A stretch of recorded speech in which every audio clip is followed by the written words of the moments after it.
வணக்கம். நான் சத்யவர்ஷா. இந்திய அரசியல் அமைப்பு ஆலோசகராக பணியாற்றி வருகின்றேன். ஒரு சாமானிய மக்களுடைய அந்த தேர்தலில் போட்டியிடக்கூடிய இளைய சமுதாயத்தை முழுமையாக நிராகரிப்பு செய்து கொண்டிருக்கிறது தேர்தல் ஆணையமும் இன்றைய அரசியல் அமைப்புகளும்.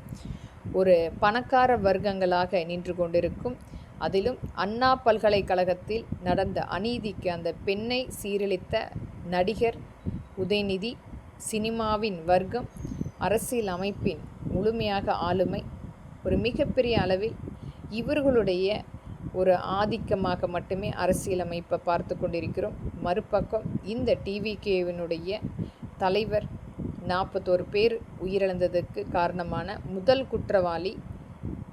ஆனாலும் அரசியல் அமைப்பில் இன்றைக்கு விமர்சையாக பேசக்கூடிய ஒரு நபர். நாம் தமிழர் கட்சி இன்றைக்கு ஒரு நடிகர், ஒரு நாகரிகமற்ற ஒரு நபர் பேசக்கூடிய அந்த பதிவுகள் நாம் பார்த்து கொண்டிருக்கிறோம்.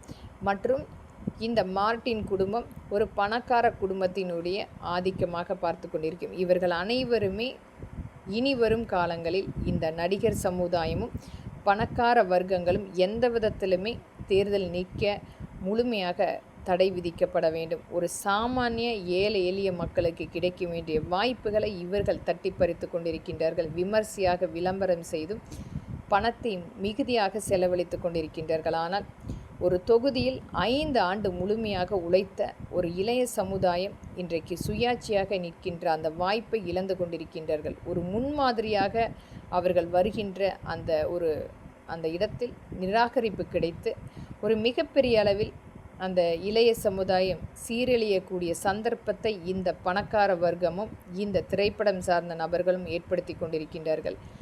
ஒரு திரைப்படம் என்பது ஒரு போதை கலாச்சாரமாக மாறிக்கொண்டிருக்கிறது. எண்ணற்ற இளைய சமுதாயம் இந்த திரைப்படம் சார்ந்த நபர்கள் பின்னால் போய் இன்றைக்கு அவர்களுடைய அந்த சேமிப்பையும் அவர்களுடைய உடைமைகளையும் இழந்து கொண்டிருக்கின்றார்கள், சீரழிந்து கொண்டிருக்கின்றார்கள். மறுபக்கம் ஒரு மிகப்பெரிய அளவில் இன்றைக்கு போதையினுடைய கலாச்சாரம் ஒரு மிகுதியாக இருக்கிறது. அனைத்துமே கருத்தில் கொண்டு ஒரு ஏழை எளிய இளைய சமுதாயம் வந்தால் மட்டுமே மக்களின் பிரதிநிதியாக சட்டமன்றத்தில் அவர்களுடைய பிரச்சனைகளை எடுத்துரைப்பதற்குரிய ஒரு முன்மாதிரியாக இருக்கும். அதை பார்த்து இனி வரக்கூடிய நாளைய சமுதாயமும் அவர்களை பின்பற்றி வர முடியும். ஆனால் எத்தனை நாளைக்கு இவர்களுடைய மிகப்பெரிய ஆளுமை வந்து கொண்டிருக்கும்? பணக்கார வர்க்கங்களும் இந்த திரைப்படம் சார்ந்த நபர்கள் மட்டுமே நம்மை ஆளப்பட வேண்டுமா, அல்லது ஒரு சாமானிய நம்மோடு சேர்ந்து பயணிக்கக்கூடிய நபர்களும் சட்டமன்றத்தில் அமர்ந்து பேச வேண்டுமா என்று உச்சநீதிமன்றம் இதற்குரிய முடிவு எடுக்கப்பட வேண்டும். கண்டிப்பாக திரைப்படம் சார்ந்த நபர்களும் பணக்கார வர்க்கமும் இனி வரும் காலங்களில் நம்மளுடைய தேர்தலை நீக்க தடை விதிக்கப்பட வேண்டும் என்று மக்களின் எளிய மகளாக இங்கே வேண்டிக் கொள்கின்றேன்.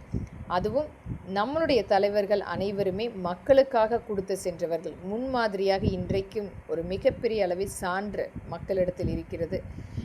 இதை அனைத்துமே கருத்தில் கொண்டு நம்மளுடைய இளைய சமுதாயத்துக்குரிய சாமானிய மக்களுக்குரிய உரிமம் காப்பாற்றப்பட வேண்டும். நன்றி மக்களே.